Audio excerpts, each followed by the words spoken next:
സ്വസ്ഥവൃത്തിക്കുള്ള സമയമല്ല വാർദ്ധക്യം.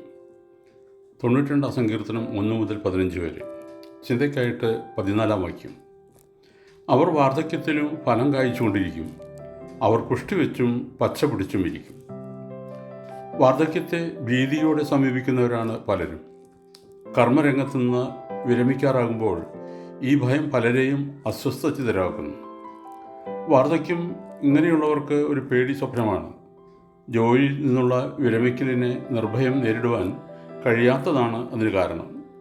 ശിഷ്ടായുസ് ഫലപ്രദമായും സന്തുഷ്ടമായും കഴിച്ചുകൂട്ടാമെന്ന് വന്നാൽ അതൊരു വലിയ ആശ്വാസമായിരിക്കും. നാം ജോലി ചെയ്ത ഓഫീസിൻ്റെ പുറത്തുള്ള ലോകം നിർജ്ജീവമാണെന്ന് കരുതരുത്. നിങ്ങൾക്ക് ഏറ്റവും ഫലപ്രദമായ ജീവിതം നയിക്കുന്നതിനാവശ്യമുള്ള കർമ്മരംഗങ്ങൾ അവിടെ നിങ്ങൾക്ക് കണ്ടെത്തുവാൻ കഴിയുമെന്നും അവ നിങ്ങൾക്ക് വേണ്ടി കാത്തു കഴിയുകയാണെന്നും ഒരു ചിന്തകൻ പറയുന്നു. പെൻഷൻ പ്രായത്തിൽ എത്തുന്നവരുടെ തൊഴിൽ രേഖപ്പെടുത്തേണ്ടി വരുമ്പോൾ സ്വസ്ഥം വൃത്തി എന്ന് ആധാരമെഴുത്തുകാർ എഴുതാറുണ്ട്.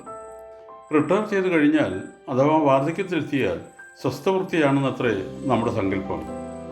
എന്നാൽ മനുഷ്യായുസ്സിൽ സ്വസ്ഥവൃത്തിക്കായി ഒരു ഘട്ടം വേർതിരിക്കപ്പെട്ടിട്ടില്ല.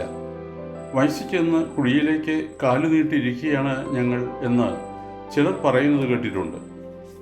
ജീവിത സായാഹ്നത്തിൽ ഒരു ജോലിയും ചെയ്യാതെ മരണത്തിൻ്റെ മണിനാദം കേൾക്കുവാൻ കാതോർത്ത് കഴിയുന്നവരാണ് ഇക്കൂട്ടർ. ഒരു പണിയും ചെയ്യാതെ കൈകെട്ടിയിരിക്കുവാനുള്ള സമയമാണ് വാർദ്ധക്യമെന്ന് കരുതരുത്.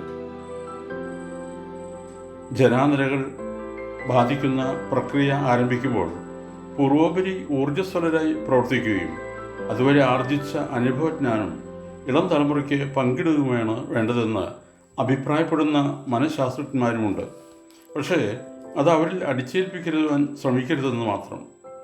നിഷ്ക്രിയരായിരിക്കുവാനുള്ള സമയമല്ല വാർദ്ധക്യമെന്നും പെൻഷനാകുന്നതോടെ മടിയന്മാരുടെ സംഘത്തിൽ ചേർന്ന് ജീവിതം പാഴാക്കാനുള്ളതല്ലെന്നും നാം ഓർക്കേണ്ടതാണ്.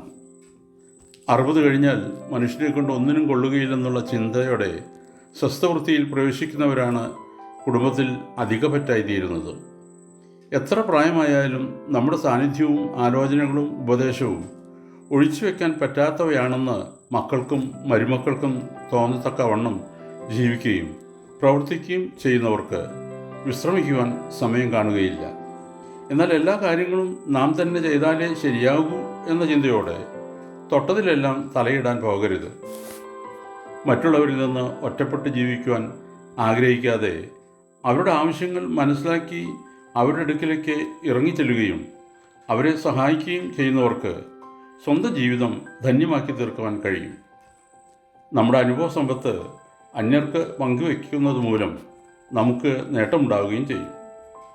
ഓർക്കണമേ, നിസ്സാരതകളിൽ നിന്ന് പൂർണ്ണത കൈവരുന്നു. എന്നാൽ പൂർണ്ണത ഒരു നിസ്സാര കാര്യമല്ല. യോശുവയുടെ പുസ്തകം 14:11. ഇപ്പോൾ എനിക്ക് 85 വയസ്സായി. മോശെ എന്നെ അയച്ച നാളിലെ പോലെ ഇന്നും എനിക്ക് ആരോഗ്യമുണ്ട്. പടവെട്ടുവാനും പോകുകയും വരികയും ചെയ്യുവാനും എൻ്റെ ആരോഗ്യം അന്നത്തെ പോലെ തന്നെ ഇന്നും ഇരിക്കുന്നു. ദൈവം അനുഗ്രഹിക്കട്ടെ. പ്രാർത്ഥനയോടെ കർത്തൃശുശ്രൂഷയിൽ എളിയ ദാസൻ.